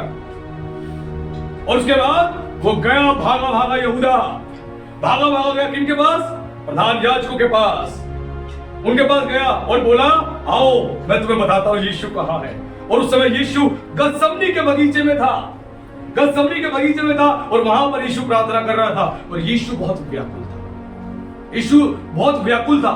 वो परमेश्वर था, परमेश्वर का पुत्र था, लेकिन देह में आपके मेरे समान मनुष्य था, शरीर में आपके मेरे जैसा था। उसके भी हाड़ मांस लहू थे, उसको भी बेचैनी होनी शुरू हो गई, उसको भी घबराहट होनी शुरू हो गई, क्योंकि वो जानता था इस क्रूस की सजा जो है बड़ी दर्दनाक है, बड़ी दर्दनाक है। वो प्रार्थना करने गया, और लिखा वचन में वो प्रार्थना कर रहा था, उसका मन बहुत व्याकुल था। उसने अपने चेलों को कहा, मेरा मन बहुत व्याकुल है, मैं बहुत उदास हूं। इस बात को बोला और जाकर यीशु प्रार्थना करने लगा और बोला, हे पिता, यदि तेरी मर्जी है तो इस प्याले को हटा ले, फिर भी मेरी नहीं तेरी मर्जी पूरी हो।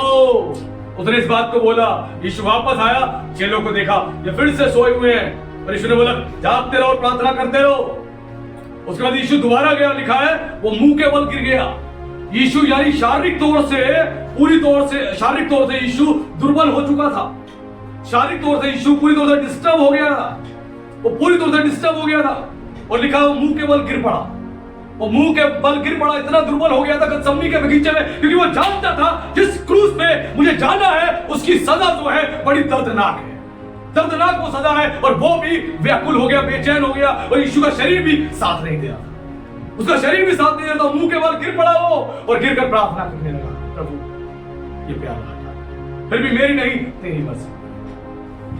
वो जानता था, वो आज्ञाकारिता को उसने बना के रखा, परमेश्वर के विरुद्ध पाप नहीं किया उसने, वो बना कर रखा। और उसके बाद जैसे ही टेम्पल ऑफ पुलिस आई उसको अरेस्ट करने के लिए, वैसे ही एक प्रभु के चेले ने तलवार निकाली और चला दी, और उसने में ही एक सिपाही का कान कट गया। और यीशु ने छूटते हुए बोला, तलवार को म्यान में रख, क्योंकि जो तलवार से घात करते हो तलवार से ही घात किए जाएंगे। और यीशु ने उसके कान पर हाथ रखा, उसका कान वापिस जोड़ दिया। Hallelujah, hallelujah. On the spot प्रभु ने उसके कान को वापस दे दिया। उतना देखने के बाद भी वो प्रधान याजक, वो टेम्पल ऑफ पुलिस जो आई थी पकड़वाने के लिए, यीशु को पकड़ने के लिए, वो फिर भी यीशु को गिरफ्तार कर लिया, वो गिरफ्तार करके ले गई। लेकिन उससे पहले यहूदा आया। यहूदा ने बोला था, मैं साइन दूंगा। मैं क्या साइन दूंगा? जिसको मैं चूमूंगा वही होगा। वो आया, उसने बोला, रब्बी, अभी भी रब्बी, रब्बी आके गले लगा। शैतान ऐसे ही आपके सगे बनाएगा, संबंधी बनाएगा, वो आपसे आके आपके गले लगेंगे आपको घात करने के लिए। शैतान इस्तेमाल करता है लोगों को, आपका चहीता बनाएगा, पर उनके थ्रू आपके जीवन में काम करेगा, आपको डिस्ट्रॉय करने के लिए। और यहूदा ने आके बोला रब्बी, और यीशु ने बोला मित्र। यीशु ने मित्र कहा उसको। यीशु ने ये नहीं बोला हे झूठे व्यक्ति, यीशु ने ये नहीं बोला है दगाबाज, नहीं बोला। यीशु का प्रेम देखो, यहूदा के लिए प्रेम। यीशु फिर भी यहूदा से प्रेम करता रहा, पर बोला हे मित्र, और वो खूब चूमने लगा यीशु को, पवित्र चुम्बन यीशु के गाल में देने लगा। और उसके बाद वो समझ गए यही यीशु है, और टेम्पल ऑफ पुलिस ने यीशु को अरेस्ट कर लिया, और जैसे अरेस्ट किया वो ले जाने लगा। और यहूदा को उसके बाद अपनी गलती का क्या हुआ, रियलाइज हुआ। यहूदा को अपनी गलती का रियलाइज हुआ, और रियलाइज होने के बाद वो परेशान हो गया, वो बेचैन हो गया कि मैंने ये क्या किया है। उसके बाद उसने क्या किया, उसने जाके जैसे ही उसने ये गलती करी, शैतान उसमें से बाहर निकल गया। शैतान जैसे उसके अंदर से बाहर निकला, उसको अपनी गलती का रियलाइज हुआ। जब लोग गुस्से में मर्डर कर देते हैं उनको पता नहीं लगता, व्यभिचार कर देते हैं पता नहीं लगता, चोरी करते हैं, डकैती करते हैं पता नहीं लगता, क्योंकि एक पावर उनको कंट्रोल कर रही है, एक पावर उनको कंट्रोल कर रही है। और जैसे ही उन्होंने पाप किया, पाप करते ही उसके बाद उसके अंदर जो शैतान था उसने पाप करवा के उसको बाहर निकल गया, उसमें से बाहर निकल गया। और जैसे ही वो बाहर निकला, वैसे ही इसको अपनी गलती का रियलाइज हुआ कि मैंने निर्दोष व्यक्ति को पकड़वा दिया है, और वापस चांदी के 30 सिक्के लेकर गया प्रधान याजकों के पास और बोला लो इसको, मुझे नहीं चाहिए, ये मैंने गलत काम किया, एक निर्दोष को पकड़वा दिया। उन्होंने बोला तू ही जान, हमारा कोई मतलब नहीं। और जाके उसने सुसाइड कर लिया, उसने सुसाइड कर लिया। और उसके बारे में पहले से ही भजन संहिता के अंदर ये भविष्यवाणी की गई थी, तो मेरी रोटी खाएगा वही मुझ पर लात उठाएगा। जकरिया के द्वारा ये भविष्यवाणी की गई थी 500 साल पहले कि वो जो है चांदी के 30 सिक्के फेंकेगा। इस चीज की प्रोफेसी हो चुकी थी, पहले ही ये सारी बातें घटी थी, और ये घटनाएं घटी थी, और ये घटनी थी। ये परमेश्वर की ओर से एक वेल प्लान था। लेकिन यहां पर यहूदा को जब अपनी गलती का रियलाइज हुआ, उसने सुसाइड कर लिया। सो कि यहूदा ने, जैसे शैतान बाहर निकला, यहूदा ने रियलाइज किया यीशु के प्रेम को, यीशु के कामों को उसने स्मरण किया, और ईश्वर को देखा कि यीशु ने मित्र कह के मुझे संबोधित किया, मित्र कह के मुझे अपने गले से लगाया है। यानी आप किसी को प्रेम से बदल सकते हो, नफरत से नहीं। और यहूदा को जब रियलाइज हुआ तो उसको पश्चाताप हुआ, उसने जाके सुसाइड कर लिया। और उसके पहले लिखा था उसका घर तबाह हो जाएगा, और यीशु ने पहले ही कहा था जो मुझे पकड़वाएगा भला होता वो जन्म ही ना लेता। ये चीज पहले ही बोली गई थी, और यहूदा ने इस काम को किया, यीशु को पकड़वा दिया। आज ऐसे ही लोग अपने जीवन को पाप भरा बना रहे हैं, यीशु की कुर्बानी को भूल चुके हैं, और वो पकड़ के ले गए यीशु को, पकड़ के ले गए यीशु को। और उसके बाद उन्होंने पिलातुस के सामने उसको हाजिर कर दिया, पिलातुस के सामने हाजिर कर दिया कि इस पे सजा सुनाई जाए। अब आप समझ रहे हैं यहां पर कुछ अद्भुत काम हो रहा था, कुछ अलग काम हो रहा था, कोई साधारण घटना नहीं है। लोगों को लगता है यार साधारण कुछ हो रहा था, साधारण नहीं, यहां पे कुछ डिफरेंट कुछ काम हो रहा था। जब पिलातुस के पास ले गए तो पिलातुस को पहले ही उसकी वाइफ ने बता दिया था, उसको सपना आ गया था।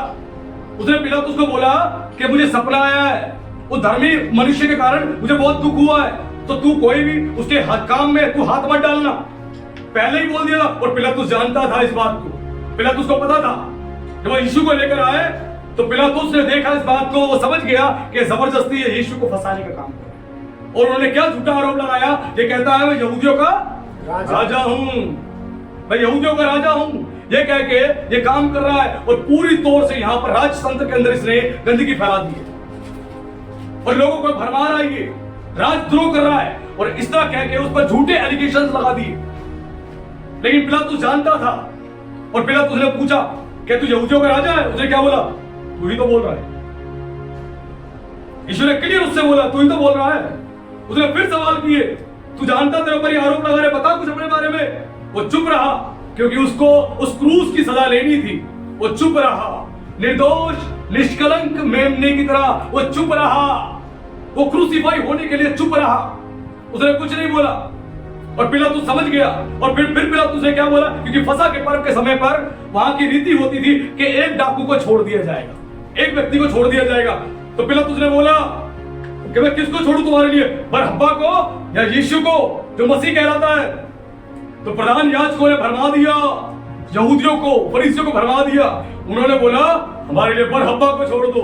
ये बरहब्बा वही था जो खूनी था, जो डकैती था, डकैती करता था, खून करता था, लोगों को मारता था। इन लोगों ने उसको छोड़ने के लिए यहां पर बोल दिया, और पिलातुस इस बात से पूरी तौर से हैरान हो गया। इस पापी मनुष्य को छोड़ने के लिए कह रहे हैं, उस डाकू को छोड़ने के लिए कह रहे हैं। और इस धर्मी मनुष्य को जिसमें कोई पाप नहीं दिखाई दे रहे, इसको कह रहे हैं कि नहीं, इसको क्रूस दो, क्रूस दो। चिल्लाने लगे।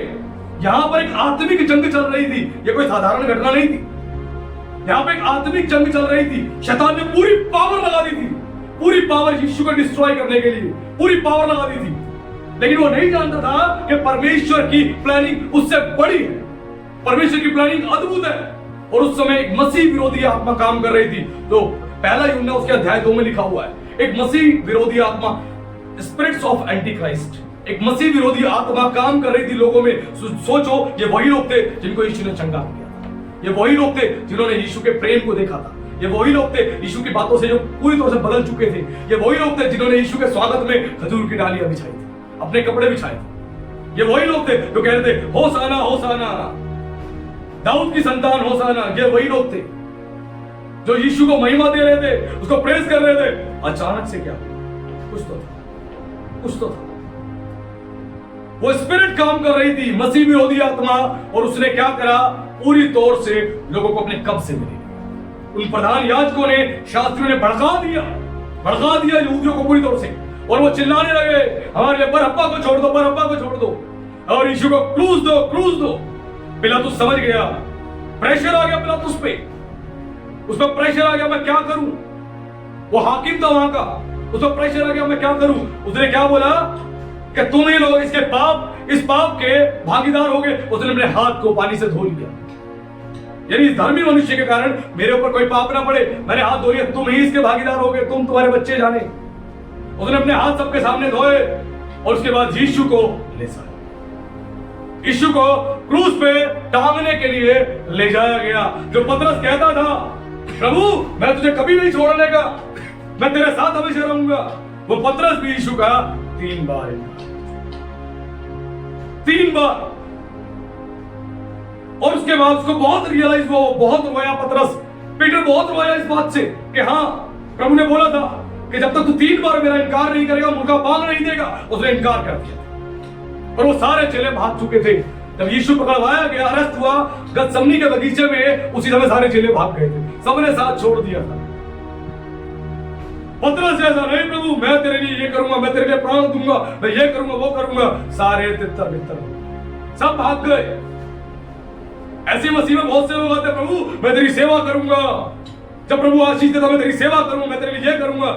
उसके बाद धीरे धीरे तितर बितर हो जाते हैं, भाग जाते हैं, निकल जाते दाएं बाएं। ऐसा ही लोगों का जीवन है। चेले भी भाग गए, और यीशु को उसके बाद पकड़वाया गया।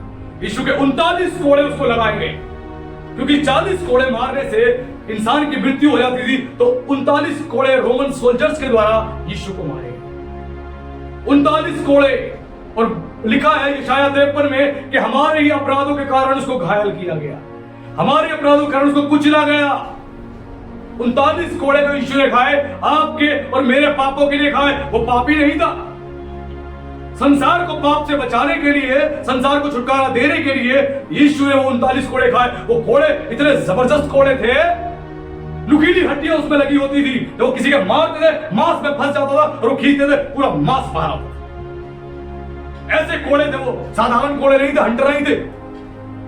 उनके कोड़ों में नुकीली हड्डियां होती थी, पैनी हड्डियां। जब किसी को मारी जाती थी, गप जाती थी, उसके बाद जब खींचते थे, पूरा मांस समेत बाहर आता। ऐसा दर्द यीशु ने, ऐसी तकलीफ यीशु ने झेली। ऐसा दर्द आपके लिए, मेरे लिए और समस्त मानव जाति के लिए यीशु ने झेला। 39 कोड़े उसको लगे, और वो चिल्ला रहा था, चीख रहा था, और कोई यीशु की मदद के लिए वहां खड़ा नहीं, कोई भी खड़ा नहीं था वहां पर। और यीशु ने उस प्राण को देना था, उस बलिदान को लेना था, इसीलिए वो चुपचाप सहता रहा। उसके बाद यीशु को ले जाया गया। जब यीशु को ले जा रहे थे, तो उस समय पर कुछ स्त्रियों ने बोला यीशु को, जैसे यीशु गिरा क्रूस लेके जाता, कुछ स्त्रियों ने बोला यीशु को कि हम तेरे लिए रोती हैं, हे प्रभु हम तेरे लिए रोती हैं। तो यीशु ने बोला मेरे लिए मत रो, यरूशलेम अपने लिए, अपनी पुत्रियों के लिए रो, अपने बच्चों के लिए रो, क्योंकि मुझ हरे भरे वृक्ष के साथ इन्होंने ऐसा किया है, तो वो सूखों के साथ क्या कुछ ना करेंगे। Hallelujah, hallelujah. यीशु आत्मा से भरा हुआ, हरा भरा था, जब उसके साथ ऐसा कर दिया, तो जो सूखे हैं आत्मा से, उनका क्या होगा, उनका क्या होगा। यीशु ने उस चीज को बता दिया वहां पर। मैं आत्मा से भरा था, मैं आत्मा से भरा हुआ व्यक्ति था, मैं हरा भरा था, परमेश्वर का हरा भरा वृक्ष था, मेरे साथ इन्होंने ऐसा कर दिया तो तुम्हारे साथ क्या? आज लोगों के जीवन में आत्मिक रूप से सूखापन है, वो खाली है, वो प्रार्थना नहीं करते, वचन नहीं पढ़ते, आत्मा से वचन से भरे हुए नहीं है, उसकी सेवा नहीं करते, सूखापन है। और दुष्ट आत्माएं जब निकलती है किसी मनुष्य में, वो सूखी जगहों को ढूंढती है, सूखी जगहों को, जहां आत्मिक रूप से सूखापन होगा वो एंट्री लेंगी और लोगों के जीवन में बैठ जाएंगी और काम करेंगी, बीमारी के रूप में बैठेंगी, उसको पाप करवाएंगी, उसके साथ गलत काम करेंगी, सारा तौर से उसको गंदा बना देंगी, पापी बना देंगी। यहूदा के अंदर आत्मिक रूप से सूखापन था, इसीलिए शैतान यहूदा में समा गया। बाकी 12 चेलों में नहीं समाया, 11 में नहीं समाया, लेकिन यहूदा में समा गया क्योंकि आत्मिक रूप से सूखापन था। और दुष्ट आत्माएं सूखी जगह ढूंढती हैं, आत्मिक रूप से जहां सूखापन होगा वहीं एंट्री लेंगी, शराब पिलाएंगी, जुआ खिलाएंगी, व्यभिचार करवाएंगी, शादीशुदा होते भी लोगों के साथ संबंध को बनवाएंगी, रिश्ते को क्रिएट करवाएंगी, शादीशुदा होने के बाद भी लोग अफेयर्स करेंगे बाहर। यह पाप भरा जीवन है। यह आत्मिक रूप से जब सूखापन होता है तभी ये घटनाएं घटती हैं, ऐसे नहीं घटती। और वही काम यहां पर हुआ और यीशु ने इस बात को क्लियर स्टेटमेंट देके, ये क्लियर स्टेटमेंट थी, यीशु ने यहां पर साफ बोल दिया, जब मुझ हरे भरे वृक्ष के साथ ऐसा किया है तो तुम सूखों के साथ क्या? आत्मिक रूप से जब आप सूखापन आपके अंदर आ जाएगा तो शैतान एंट्री लेगा, क्योंकि लिखा है वचन में, दुष्ट आत्मा जब किसी मनुष्य से निकलती है वो सूखी जगहों को तलाशती है। सूखी जगह मतलब खाली प्लाट की बात नहीं हो रही, खाली बिल्डिंग की बात नहीं हो रही, इंसान की बात हो रही है। वो इंसान में आके बैठता है और उसको आदी बनाता है। उसको शराब पीनी है तो उसको शराब का आदी बनाएगा, वो शराब पिएगा, व्यभिचार करेगा, पाप भरा जीवन जिएगा, उसमें बैठ के, और उसको लगेगा मेरे साथ कुछ नहीं हो रहा। आत्मिक युद्ध के बारे में जानना जरूरी है। आप स्पिरिचुअल वॉर नहीं जब तक समझ पाओगे आप खराब हो जाओगे। यहाँ आत्मिक युद्ध चल रहा था, एक लोगों के ऊपर शैतान ने पूरी पावर उड़ेल दी थी, अपनी पूरा कंट्रोल कर दिया था ताकि लोग यीशु का विरोध करें। और यीशु को इस तरह पकड़वाया गया, यीशु को इस तरह कोड़े लगाए गए और यीशु को क्रूस पर टांगा गया। और जब यीशु को क्रूस पर टांगा गया तो यीशु के हाथ में जो कीलें ठोकी गई वो इस पोर्शन में ठोकी गई, क्योंकि यहां यदि कीलें ठोक देंगे तो कोई व्यक्ति नहीं टिक पाएगा क्रूस पर ज्यादा समय के लिए। जो रोमन साम्राज्य है या रोमन जो कल्चर है जहां पे ये सजा सुनाई जाती थी, ये क्रूस की सजा दी जाती थी, उस वहां पर उनका कहना है, और ये चीज क्लियर है, यीशु के यहां पर कील ठोकी गई और कीलें लंबी लंबी थी, नुकीली कीलें यीशु के हाथों में ठोकी गई। वो कीलें ठुकवाई उसने आपके और मेरे और समस्त मानव जाति के पापों के लिए, ना कि क्रिश्चियंस के लिए, ना कि यहूदियों के लिए, और उन सभी के लिए यीशु ने अपने हाथों में वो कीलें ठुकवाई और पैरों में वो कीलें ठुकवाई यीशु आपके मेरे लिए। उसके मुंह पर थूका गया, उसका अपमान किया गया, उसके कपड़े छीन लिए गए, उसको नंगा कर दिया गया आपके मेरे लिए। यीशु ने अपने कपड़े उतरवाए ताकि आपको मुझको आत्मिक वस्त्र दे सके। Hallelujah, hallelujah. आपको मुझको आत्मिक वस्त्र पहना सके, आपका मेरा नंगापन खत्म हो जाए, इसीलिए यीशु ने अपने कपड़े उतरवा दिए। और यीशु के साथ बहुत ज्यादा वहां पर अत्याचार किया गया, यीशु को टॉर्चर किया गया। ये यीशु के साथ हो रहा था वहां पे, और केवल आपके लिए और मेरे लिए और समस्त मानव जाति के लिए यीशु ने क्रूस पर बलिदान दिया। और उसके बाद जब यीशु क्रूस पे था, क्रूस पे रहते हुए यीशु ने पहली वाणी क्या बोली? हे पिता इन्हें क्षमा कर, क्योंकि ये नहीं जानते क्या कर रहे हैं। वंडरफुल, ऐसा प्रेम आपको कहीं देखने को नहीं मिलेगा। जिन यहूदियों ने, जिन लोगों ने यीशु को क्रूस पर चढ़ा दिया, यीशु ने उनके लिए भी क्षमा। यीशु ने गethsemane के बगीचे में बोला था, जब एक यीशु के चेले ने तलवार निकाल के कान काट दिया था, यीशु ने उसी टाइम उसको जब मना किया तो बोला था, अगर तुम जानते नहीं, मैं पिता से विनती करूंगा तो स्वर्गदूतों की 12 पलटन के उससे अधिक आ जाएगी। Hallelujah, hallelujah. यीशु एक इशारा करता और स्वर्गदूतों की पलटन आ जाती उसके एक इशारे पे, लेकिन उसने अपने पावर का यूज नहीं, उसने अपने आप को मनुष्य बना लिया, शून्य बना लिया, ताकि वो आपके मेरे लिए उस आज्ञाकारिता को करे, परमेश्वर की इच्छा को पूरा करे। वो फसा का मेमना था जो आपके मेरे लिए कुर्बान हुआ, आपके मेरे लिए कुर्बान हुआ उस क्रूस पे, आपके पापों के लिए, आपके अपराधों के लिए, आपके गुनाहों के लिए, समस्त मानव जाति के लिए उसने क्रूस पे बलिदान दिया। फिर भी उसने बोला, हे पिता इन्हें क्षमा कर, क्योंकि ये नहीं जानते क्या कर रहे हैं। क्यों नहीं जानते? क्योंकि किसी ने इनको भरमा दिया है। इनको नहीं पता एक शैतानी शक्ति इनके ऊपर काम कर रही है, मसीह विरोधी आत्मा काम कर रही है, जिसने इनको बहका दिया है, जिसकी वजह से ये पाप कर रहे हैं, ये नहीं जानते हैं। और ये चीज प्रभु ने वहां पर बोली, ये यीशु का एक प्योर लव था, एक प्रेम था, तो यीशु ने इस बात को बोला। आज कोई आपको 2 थप्पड़ मारेगा ना, आप उसको नहीं बोलोगे कि इसको माफ करूंगा मैं, आप नहीं बोलोगे। कोई अपने साथ बुरा करेगा, आप नहीं बोलोगे। आज आपकी पत्नी आपको धोखा दे दे, आप क्या बोलोगे?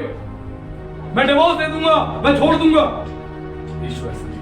आपने यीशु को कितनी बार धोखा दिया, कितनी बार आपने उसके वचन के विपरीत काम किया, क्या यीशु ने आपको छोड़ दिया? उसका वायदा है, मैं तुझे कभी ना छोड़ूंगा और कभी ना त्यागूंगा। ये यीशु का प्रेम है।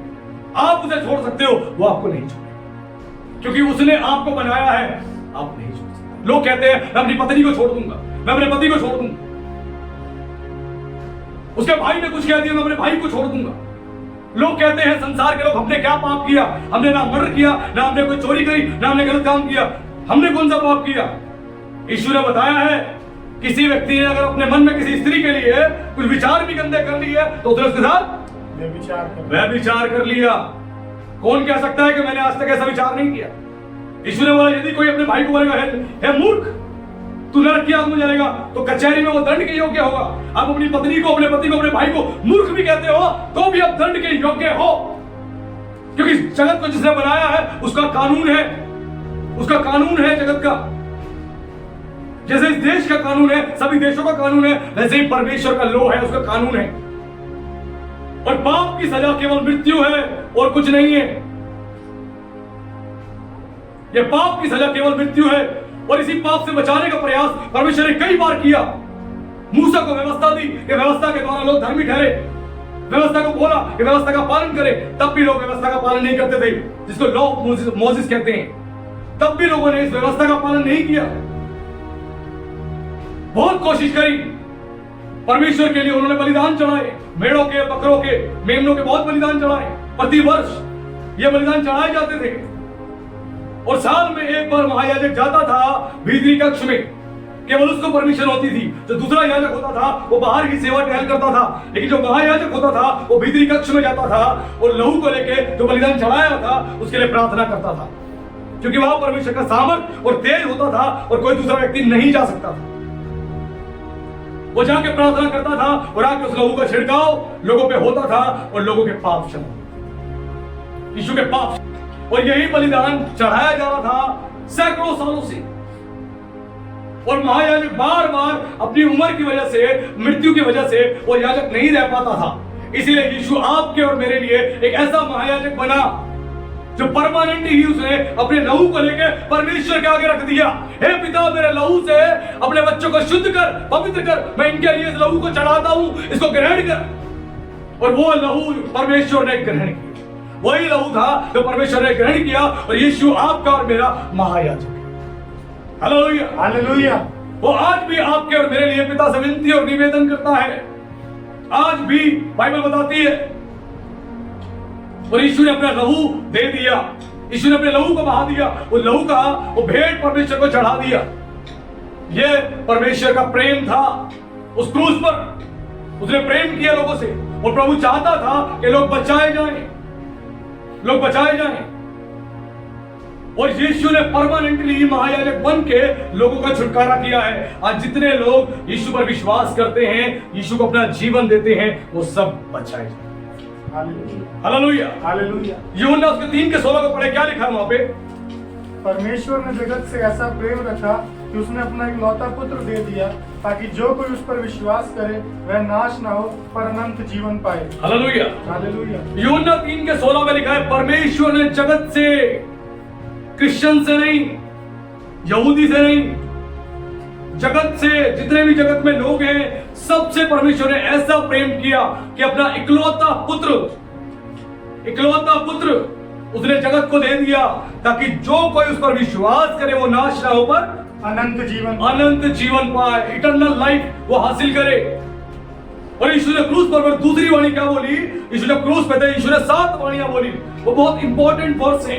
पहली वाणी हमने सुनी जब यीशु ने बोला, हे पिता इन्हें क्षमा कर क्योंकि ये नहीं जानते क्या कर रहे हैं। यीशु ने दूसरी वाणी क्या बोली? पढ़े वचन में, लूका पुस्तक अध्याय 23 उसका पद 43।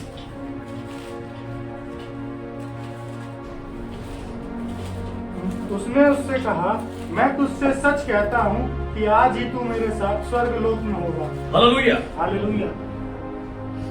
प्रभु यीशु मसीह जब क्रूस पे थे तो उनके राइट और लेफ्ट में दो डाकू और टांगे गए थे। एक ने यीशु का मजाक उड़ाया, ठट्ठा उड़ाया और बोला, तू यदि परमेश्वर का पुत्र है, तूने लोगों को बचाया है तो खुद को भी बचा। लेकिन दूसरे ने बोला कि हम तो अपनी गलती का ठीक ठीक सजा पा रहे हैं, इसने तो कोई पाप भी नहीं किया। और उसने बोला, प्रभु मैं तुझ पर विश्वास करता हूं, मैं तुझ पर विश्वास करता हूं, जब तू अपनी महिमा सहित आए तो मेरा भी ध्यान रखना। तो यीशु ने क्या बोला उसको? तू आज इसी वक्त मेरे साथ स्वर्गलोक में होगा। यीशु ने ऑन द स्पॉट उसको वायदा किया, ऑन द स्पॉट उसको वायदा किया। उसने कोई उतर के बैप्टिज्म नहीं लिया, उस समय पर कोई बपतिस्मा नहीं लिया। उसने विश्वास किया, क्योंकि रोमियो में लिखा है, धर्मी जन जो है विश्वास से जीवित रहेगा। उसने विश्वास किया, उसकी सिचुएशन बैप्टिज्म लेने की नहीं थी, पापों की क्षमा की। उसने अंगीकार किया, वो अंगीकार ही उसके लिए कन्फेशन था, वो अंगीकार ही उसके लिए बैप्टिज्म था। उसने अंगीकार को किया और यीशु पर विश्वास किया, और विश्वास के द्वारा यीशु ने उसको एक वायदा उसी टाइम किया, ऑन द स्पॉट, तू आज मेरे साथ स्वर्गलोक में होगा। ये यीशु ने बोला। आज जितने लोग यीशु पर विश्वास करते हैं, यीशु को प्रभु स्वीकार करते हैं, चाहे आप किसी भी जाति के हैं, किसी भी धर्म के हैं, किसी भी संप्रदाय के हैं, यीशु आपको वायदा देता है, यदि तुम मुझ पर विश्वास करोगे तो तुम मेरे साथ स्वर्गलोक में होगे। हालेलुया। हालेलुया। यीशु ने उसके बाद तीसरी वाणी बोली, उसके लिए पढ़े यूहन्ना की पुस्तक अध्याय 19 उसके पद 26 और 27 में क्या लिखा है, पढ़े। जब यीशु ने अपनी माता और उस चेले को जिससे वह प्रेम रखता था पास खड़े देखा तो अपनी माता से कहा, हे नारी, देख यह तेरा पुत्र है। तब उसने चेले से कहा, यह तेरी माता है, और उसी समय से वह चेला उसे अपने घर ले गया। हालेलुया। हालेलुया। अब यहाँ पर जब प्रभु यीशु मसीह क्रूस पर थे तो क्रूस पे भी उनको चिंता हुई, किसकी? अपनी माता की चिंता हुई, जिस स्त्री के द्वारा उन्होंने जन्म लिया था उसकी चिंता हुई यीशु को, क्योंकि वो बहुत रो रही थी, बिलख रही थी। उस दर्द में वो यीशु को देख रही थी, क्योंकि वो एक मां थी, उसके अंदर भी दर्द और पीड़ा थी। लेकिन फिर भी यीशु ने उसकी चिंता करी, और यीशु ने जिस चेले से वो प्यार करता था, जो प्रभु का प्रिय चेला था, जिसको यूहन्ना कहते हैं, यूहन्ना को बोला, सीधा बोला कि ये तेरी माता है और ये देख तेरा पुत्र है। और वो चेला उसी घड़ी यीशु को उसकी माता को साथ ले गया। ये यीशु जिसके द्वारा यीशु ने जन्म लिया, यीशु ने उसको भी तुच्छ नहीं जाना, उसको भी नहीं छोड़ा, उसकी भी चिंता करी। ये यीशु का प्रेम था। उसके बाद यीशु ने चौथी वाणी क्या कही, पढ़े उसके लिए। यीशु ने बड़े शब्द से पुकार कर कहा, एली एली लमा शबक्तनी, अर्थात हे मेरे परमेश्वर तूने मुझे क्यों छोड़ दिया। हालेलुया। हालेलुया। लिखा, तीसरे पहर के निकट यीशु ने बड़े शब्द से पुकार कर कहा, एली एली लमा शबक्तनी, अर्थात हे मेरे परमेश्वर तूने मुझे क्यों छोड़ दिया। जब यीशु क्रूस पे था, वो अपने पिता को अपने सामने देख रहा था, अपने सामने देख रहा था। और वचन में लिखा, भजन संहिता में, जैसी परमेश्वर मुख फेर लेता मनुष्य घबरा जाता है। और जैसी परमेश्वर ने देखा कि मेरा पुत्र उस पीड़ा में है, उस दर्द में है, उसने मुंह फेर लिया, वो पलट गया। और जैसे वो पलटा वैसे यीशु घबरा गया। उसने बोला, हे दिया, जिस पिता को पिता कह के पुकार रहा था, अब उसका वर्ड निकला परमेश्वर कह के उसने पुकारा, क्योंकि पिता ने मुख फेर लिया था। क्यों मुख फेर लिया था? ताकि परमेश्वर चाहता था कि जगत का सारा भार जो है वो अपने बेटे पर लाद दे, सारा भार अपने बेटे पर लाद दे। परमेश्वर चाहता तो वो स्वर्गदूतों को भेज सकता था आपके और मेरे उद्धार के लिए, वो चाहता तो भविष्यवक्ताओं को भेज सकता था आपके और मेरे उद्धार के लिए, लेकिन स्वयं उसने अपने पुत्र को भेजा, एक मानव अवतार लिया, एक मानव शरीर धारण किया, और वो धरती पर आया आपके मेरे अपराधों के लिए। क्योंकि स्वर्गदूतों ने भी पाप किया, स्वर्गदूत भी पापी बने, पापी जीवन जिया उन्होंने। लूसीफर की बात मान के स्वर्ग को छोड़ दिया। उसके बाद कई स्वर्गदूतों ने पृथ्वी पर आकर उन्होंने क्या किया, स्त्रियों के साथ संबंध बनाए, शादियां करी उन्होंने। उन सब ने मिलकर प्लानिंग करी, स्वर्गदूतों ने निकलकर, जिनको परमेश्वर ने अपना प्रिय पुत्र कहता था, जिनको परमेश्वर पुत्र कह के पुकारता था, वो स्वर्गदूत, उन्होंने परमेश्वर के विरुद्ध पाप किया। वो सारे के सारे पृथ्वी पर उतर के आए। उन्होंने देखा मनुष्य की जो स्त्रियां सुंदर हैं, मनुष्य की जो बेटियां हैं सुंदर है, उनके साथ उन्होंने क्या करा, विवाह रचा, संबंध किए, और उनके पुत्र जो उत्पन्न हुए वो बताता है वचन शूरवीर पैदा हुए, दानव जैसे थे। पाप पड़ गया था, उन स्वर्गदूतों ने आपस में ही प्लानिंग कर ली थी, और उन्होंने जैसा लूसीफर ने पाप किया, उन स्वर्गदूतों ने पाप किया। इसलिए परमेश्वर ने किसी पर भरोसा नहीं किया, कोई स्वर्गदूत विश्वास योग्य नहीं था। इसीलिए परमेश्वर ने खुद ही स्वयं पृथ्वी पर पुत्र के रूप में जाने का निर्णय लिया।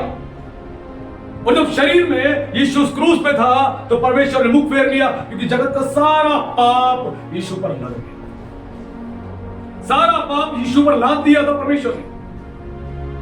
आज यदि आपके मेरे ऊपर थोड़ा सा कोई बोझ लाद दे, आप और मैं परेशान हो जाएंगे। आज आपके जीवन में यदि कोई बीमारी, आप बीमारी से परेशान हो जाओगे, कोई श्राप उससे परेशान हो जाओगे। यीशु के ऊपर तो पूरे जगत का पाप था, पूरे जगत के श्राप ने सारे डाल दिए परमेश्वर ने। ले उठा मेरे बेटे। और उसके बाद जब परमेश्वर ने अपना मुख फेर लिया, यीशु घबरा, उसने बोला, जिसको पिता कह के पुकार रहा था, उसने बोला, हे मेरे परमेश्वर, तूने मुझे क्यों छोड़ दिया। उसको समझ आ गया कि पिता ने मुख फेर लिया है, और मुख फेरते ही यीशु को भी घबराहट हुई, क्योंकि वो शरीर में था। इसीलिए उसने बोला, हे मेरे परमेश्वर, तूने मुझे क्यों छोड़ दिया है।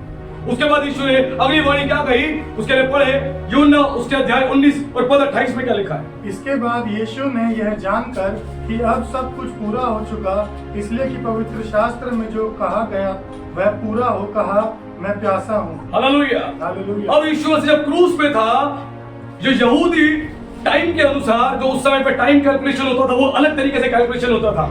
सुबह के 6 बजे से शाम के 6 बजे तक वो एक दिन कैलकुलेट होता था।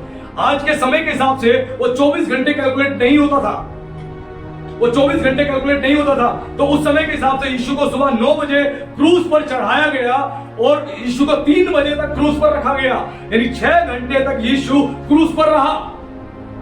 6 घंटे तक यीशु क्रूस पर रहा, और यीशु को उस बीच में ना पानी मिला ना कुछ मिला, और यीशु प्यासा था, वो प्यासा था। और पवित्र शास्त्र की बात पूरी हो, इसलिए उसने क्या बोला, मैं प्यासा हूं। यीशु प्यासा है। उस जल को भी उसको चाहिए था, जिस शरीर में वो दुर्बलता में, कमजोरी में था, उस पानी को भी उसको चाहिए था, और यीशु प्यासा था आपकी और मेरी आत्माओं का। Hallelujah, hallelujah. आपकी मेरी आत्माओं का यीशु प्यासा था।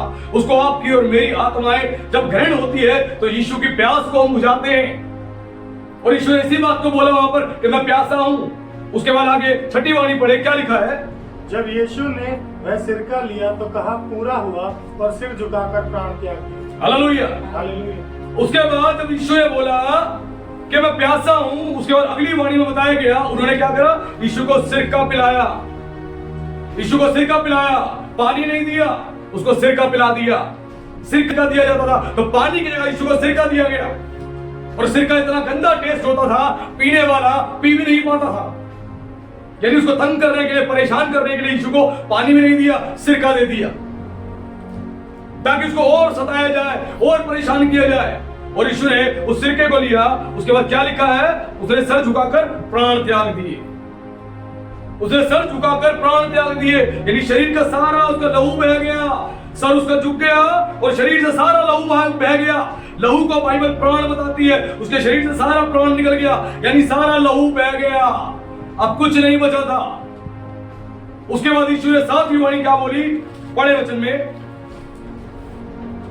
और यीशु ने बड़े शब्द से पुकार कर कहा, हे पिता, मैं अपनी आत्मा तेरे हाथों में सौंपता हूँ, और यह कहकर प्राण छोड़ दिए। Hallelujah, hallelujah. जब यीशु ने अब देखा कि अब समय खत्म हो चुका है, और उसके बाद यीशु ने क्या बोला, अपनी आत्मा पिता के हाथ में सौंप दी, यानी कमांड करी, अपनी स्पिरिट को कमांड करी, पिता के हाथ में सौंप दी, और यीशु ने अपने प्राण छोड़ दिए, यानी यीशु ने वो मृत्यु ले ली। यीशु आपके मेरे लिए वो फसह का मेमना बन गया, वो बलिदान हो गया आपके मेरे लिए, समस्त मानव जाति के लिए। और यीशु को इतनी यातनाएं, इतनी पीड़ा सहनी पड़ी आपके लिए और मेरे लिए, केवल आपके लिए, मेरे लिए और समस्त मानव जाति के लिए। और यीशु क्रूस पर कुर्बान हुआ। गुड फ्राइडे के दिन हम यीशु को क्रूस पर नहीं चढ़ाते बार बार, यीशु के क्रूस पर चढ़ाए के उस दिन को स्मरण करते हुए उसका प्रचार करते हैं, उसके प्रेम के बारे में बताते हैं लोगों को। और यीशु ने इस प्राण को वहां पर अपने दे दिया, और पवित्र शास्त्र की सारी बात पूरी हो, इसीलिए उसने कह दिया पूरा हो। वो जिस काम के लिए आया था उस काम को उसने किया। मनुष्य के लिए, मनुष्य जाति के लिए, समस्त लोगों के लिए उसने क्रूस पर बलिदान दिया और सबके उद्धार के लिए उसने परमेश्वर के उस काम को पूरा किया। और सब कुछ करने के बाद उसने अपने प्राण छोड़ दिए, अपनी आत्मा को पिता के हाथ में सौंप दी, कमांड करी अपनी स्पिरिट को पिता के हाथ में और सौंप के यीशु उसके बाद उसकी शारीरिक मृत्यु। और जैसे यीशु की मृत्यु हुई उस समय पर एक जबरदस्त एक काम हुआ, अंधकार छा गया, पूरे उस जगह पर अंधकार छा गया। और अंधकार छाते क्या हो गया, जिस मंदिर में जाके परमेश्वर की सेवा टहल होती थी वो मंदिर का बीच का पर्दा तो था वो फट गया। Hallelujah, hallelujah. ये बीच का वो पर्दा था जिसमें महायाजक साल में एक बार जाता था और जाके लहू लेके प्रार्थना करता था, वो पर्दा फट गया। वो पर्दा फट गया। वहां पर वो पर्दा इतना मोटा था, बताया जाता है जो पहली सदी के जो यहूदी थे वो बताते हैं वो पर्दा 60 फुट लंबा हुआ करता था। सुलेमान के समय 30 फुट पर्दा लंबे की हाइट बताई गई थी, लेकिन यहूदी बताते हैं पहली सदी के 60 फुट लंबा पर्दा था और 4 इंच मोटा पर्दा था। अगर 2 घोड़े भी साइड में बांध दिए जाए और वो खींचे जाए तब भी वो पर्दा नहीं फट सकता था, वो तब भी नहीं फट सकता था। लेकिन यीशु के प्राण त्यागते ही वो पर्दा फट गया और परमेश्वर की सामर्थ उस भवन से, उस मंदिर से उठ गई, क्योंकि परमेश्वर ने कहा अब मैं हाथ के बने हुए मंदिर में नहीं रहूंगा। हालेलुया। और परमेश्वर की सामर्थ वहां से उठ गई और अब परमेश्वर आपके और मेरे शरीर में रहना चाहता है। लिखा है कुरिन्थियों में कि आपका मेरा देह पवित्र आत्मा का मंदिर है। अब परमेश्वर अपनी सामर्थ इसमें रखना चाहता है, इस देह में रहना चाहता है। अब किसी बलिदान की जरूरत नहीं है, अब किसी भी बलि की जरूरत नहीं है, अब किसी भी महायाजक की जरूरत नहीं है कि जाए और वो लहू लेकर प्रार्थना करे। ये सारी प्रथा, ये सारी रीति समाप्त हुई, क्योंकि खुद वो आपके मेरे लिए महायाजक बना। इस लहू को लेकर उसने परमेश्वर को चढ़ाया और इसी लहू से आप और मैं शुद्ध होते हैं। पहले जैसे भेड़ों के और बकरों के लहू से प्रार्थना करके उनको छिड़का जाता था, शुद्ध होते थे, वैसे यीशु ने अपने लहू के द्वारा आज लोगों को शुद्ध किया है। जो उस पर विश्वास करता है वो अपने लहू को उस पर डालता है, उस लहू के द्वारा उसको धोता है, उसको शुद्ध करता है। यह शुद्धिकरण के लिए लहू बहाना और लहू का छिड़काव बहुत जरूरी था, यह बलिदान बहुत जरूरी था। और परमेश्वर ने अपने पुत्र को जो निष्कलंक और पवित्र मेमना बनकर उसने आपके मेरे लिए समस्त मानव जाति के क्रूस पर बलिदान दिया। ये है गुड फ्राइडे, ये गुड फ्राइडे का संदेश है जो आपको और मुझे और हर एक इंसान को समझना बहुत जरूरी है। यीशु ने सभी के लिए ये काम किया, यीशु ने सभी के लिए बलिदान दिया, केवल क्रिश्चियंस के लिए नहीं, यहूदियों के लिए नहीं, सभी के लिए, हर एक व्यक्ति के लिए। और जो उस पर विश्वास करता है वो उसके लहू के द्वारा शुद्ध होता है, उसके लहू के द्वारा पवित्र होता है, उसके लहू के द्वारा उसका उद्धार होता है, उसके लहू के द्वारा वो धर्मी ठहराया जाता है। Hallelujah, hallelujah. लेकिन आज भी लोग इस संदेश को सुनने के बाद फिर से पाप करेंगे, फिर से पाप भरा जीवन जिएंगे और यीशु को अपने पापों के लिए प्रतिदिन क्रूस पर चढ़ाते हैं, प्रतिदिन क्रूस पर चढ़ाते हैं, पाप करते हैं और पाप के द्वारा यीशु को प्रतिदिन क्रूस पर चढ़ाते हैं। यह लोगों का जीवन है। लेकिन आज इस संदेश के बाद हम अपने जीवन में इस बात का निर्णय लेंगे कि अब हम पाप नहीं करेंगे, पाप भरा जीवन नहीं जिएंगे। यीशु ने आपके मेरे लिए क्रूस पर बलिदान दिया और जब यीशु ने क्रूस पर बलिदान दिया शैतान की सारी शक्तियां, सारे अधिकार उसके छिन गए। Hallelujah, hallelujah. उसकी सारी शक्तियां तोड़ी गई, उसके सारे अधिकार छिन गए। और उसके बाद आगे का मैसेज जो है ईस्टर का हम इतवार वाले दिन सुनेंगे कि यीशु ने कैसे शैतान को चैलेंज किया और यीशु ने कैसे सब कुछ करके दिखा दिया। Hallelujah, hallelujah. तो प्रभु का धन्यवाद आज के संदेश के लिए। प्रभु आप सबको आशीष दे, सभी को जय।